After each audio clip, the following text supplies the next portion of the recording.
슈렉, 드래곤 길들이기 등 애니메이션 맛집인 드림웍스의 신작 와일드 로봇. 영화는 동명의 소설을 기반으로 제작되었는데요. 줄거리부터 영화의 비하인드까지 모두 요약해드리겠습니다. 지금부터 팩트 폭행입니다. 0300 hours, a number of Universal Dynamics robots were lost in a typhoon. Chance of recovery is unlikely.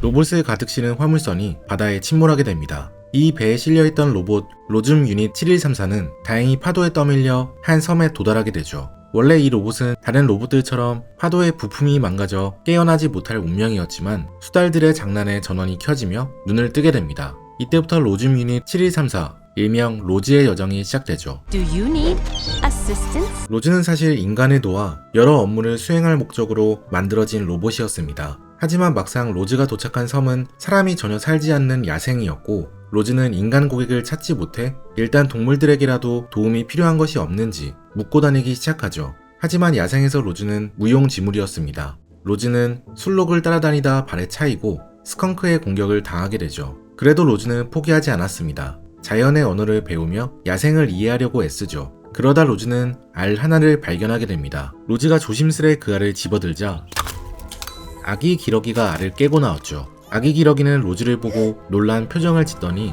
대뜸 얼굴을 비벼댑니다. Goslings imprint on the first thing they see. Which would be you? 하지만 로즈는 아기 기러기의 행동을 이해하지 못합니다. 로봇에 불과한 로즈는 Was this task accomplished to your satisfaction? 그저 업무 성과를 기록하고 자리를 떠나려고 했죠. 그래도 아기 기러기는 끈질기게 로즈를 따라붙었습니다. 결국 로즈는 자신의 새로운 임무, 아기 기러기의 보호자 되기를 받아들입니다. 기러기에게 브라이트빌이라는 이름도 지어주고 집과 먹이를 마련해주죠. 브라이트빌은 로즈의 보호 아래 무럭무럭 자라게 됩니다. 하지만 그는 아무리 자라도 다른 기러기들에 비해 유독 체구가 작았습니다. He's a run. His chances aren't super good. I will protect him.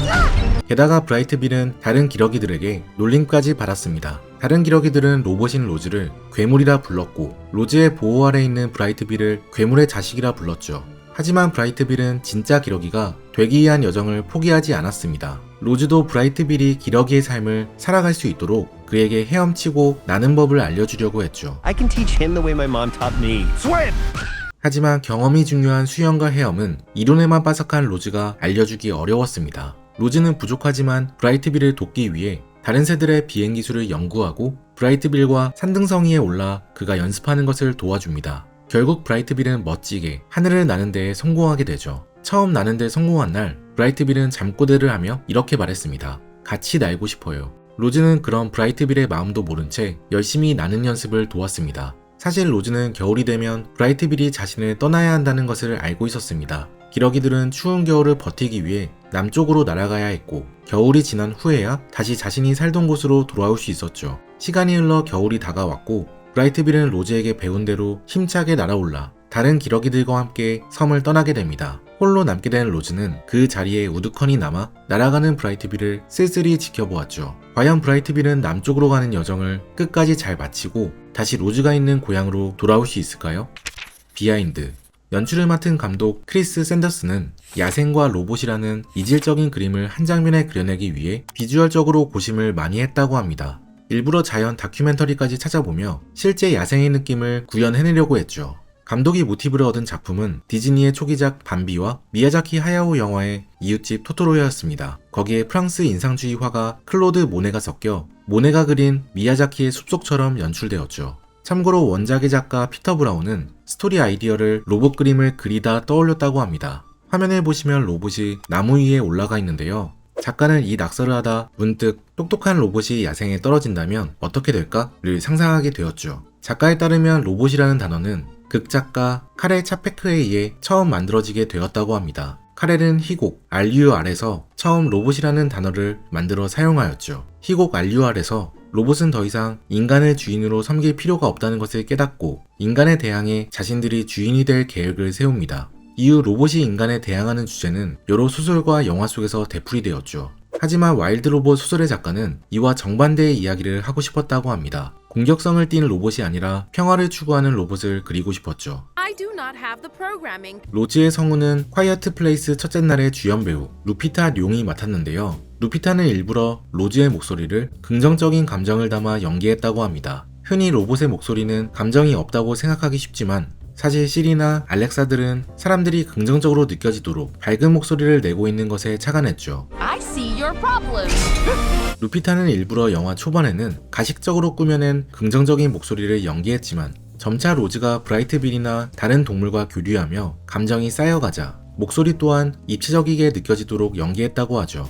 영화 속에서 로즈는 가장 많은 대사를 가지고 있어 루피타의 연기가 핵심이었는데 로봇 역할을 훌륭하게 표현해냈습니다. 실제로 그녀는 해당 연기에 몰입하며 마이크 앞에서 4시간 동안 쉬지 않고 녹음하면서도 힘든 티를 전혀 내지 않았다고 하죠. Sometimes, to survive, we must become more than we were programmed to be. 일반적으로 자연의 세계는 감정이 통하지 않는 약육강식의 세계입니다. 각자의 생존만을 생각하며 이기적인 행동을 보일 때가 많죠. 하지만 로봇 로즈는 이 세계를 살아남기 위해서는 본성을 이겨내야 한다고 합니다. 이것은 원작 소설의 작가 피터 브라운의 의도가 정확히 담겨져 있는 것인데요. 제작자 제프 헤르만과 원작 작가 피터 브라운은 작품의 초기 논의 단계에서 친절함이 오히려 생존에 도움이 된다는 생각에 초점을 맞췄다고 합니다. 로즈는 섬에 온 그 순간부터 동물들을 돕는 데에 초점을 맞추고 계속해서 동물들을 도와나가는데 그게 섬뿐만 아니라 자신의 생존에도 결국 도움이 되게 되죠. 와일드 로봇 제작팀은 단순히 스토리에만 주제를 담은 것이 아니라 실제 팀 문화도 친절한 문화를 조성했다고 합니다.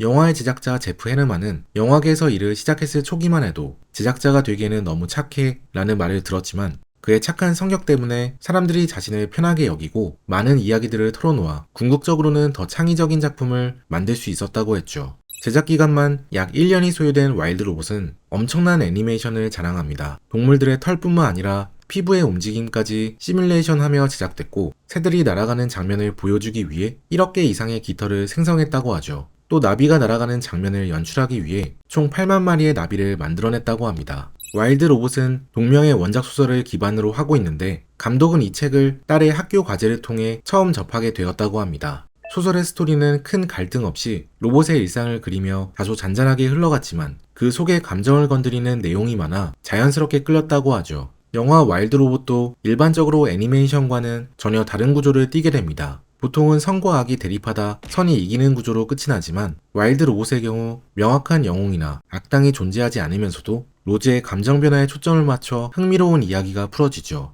감독은 로즈가 점차 성장하는 것과 관련해 자신도 비슷한 경험을 했다고 밝혔습니다. 누구나 처음 부모가 되어보면 아기를 떨어뜨리기만 해도 깨질 것 같은 기분이 들어요. 하지만 시행착오를 겪으며 부모가 되어가는 것이죠. 와일드 로봇의 원작 소설은 자연과 조화를 이루는 로봇이라는 색다른 이야기로 출간되자마자 엄청난 인기를 끌며 뉴욕타임즈 베스트셀러 및 아마존 선정 올해의 책에 오르게 되었습니다. 크게 사랑받은 이 작품은 드림웍스만의 영화로 재탄생되었는데요. 특히 드림웍스는 30주년을 기념해 이 작품에 모든 열정을 쏟아부었다고 합니다. 이전 작품들의 장점을 모두 모아 드래곤 길들이기 감독과 제작진이 슈렉과 장하시는 고양이의 동화적 배경을 바탕으로 쿵푸팬더의 자연적인 아름다움을 보여준다고 하죠. 이 작품은 출시되자마자 로튼토마토 신선지수 100을 받으며 해외에서 큰 호평을 받고 있습니다. 엄청난 비주얼과 감동을 선사할 와일드 로봇이 10월 1일 극장에서 개봉할 예정인데요. 비주얼부터 감동과 재미, 훌륭한 메시지까지 모두 담은 작품이니 꼭 한번 영화관에서 만나보시길 바랍니다. 지금까지 책트폭행이었습니다.